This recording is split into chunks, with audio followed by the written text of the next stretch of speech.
Hello students, this is Smita Nandi, Assistant Professor, Department of English, Graduate College. Today I am going to talk to you and discuss an essay titled Selected Snobberies by Aldous Huxley. This particular topic is for the students of UG Sem 6. Before I begin discussing this essay, I would expect you all to have read the text. And at the very outset, let me first discuss about the author Aldous Huxley.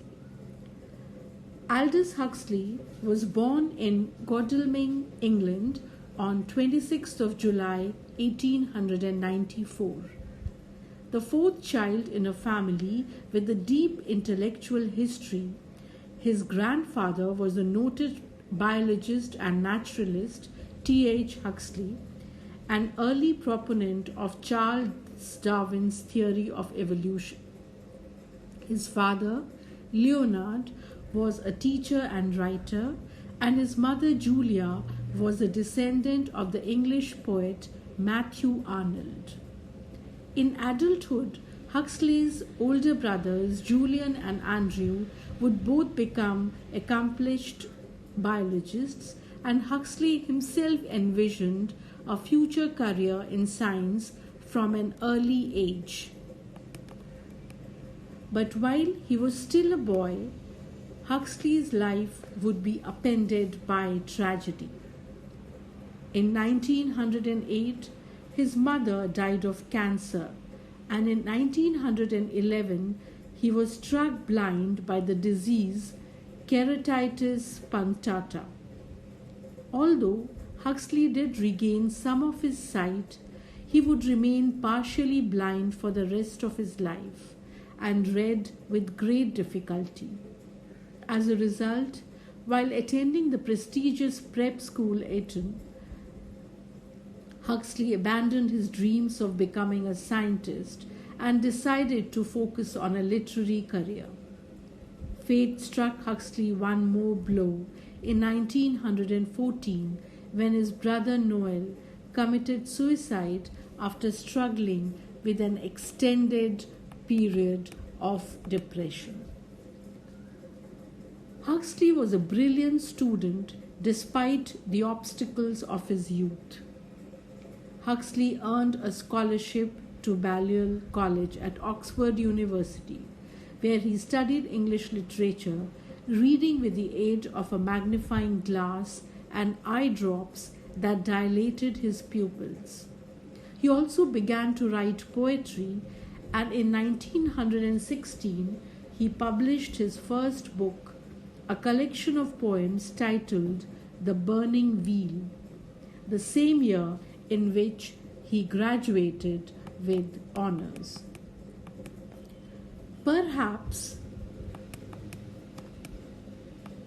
more important to his literary aspirations, however, was the time during this period that he spent at Garsington Manor, the home of socialite Lady Morrell, and a gathering place for intellectuals and writers such as Virginia Woolf, Bertrand Russell, T.S. Eliot, and D.H. Lawrence, with whom Huxley would develop a lasting friendship.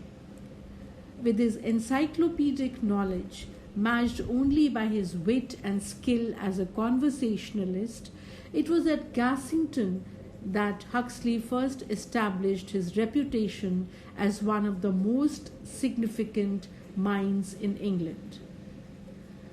Leveraging this reputation, Huxley contributed articles to such periodicals as the Athenaeum, Vanity Fair, and Vogue, and published several more collections of poetry as well. In 1919, he also made advances in his personal life, marrying Maria Ness. She gave birth to their son Matthew the following year. Amidst all of these professional and personal developments, Huxley began work on his novel Chrome Yellow, a parody of the intelligentsia and his experiences at Garsington. Although the book's publication in 1921 angered many of his Garsington acquaintances, it also established Huxley as an important writer and sold well enough to allow him to pursue his literary destiny.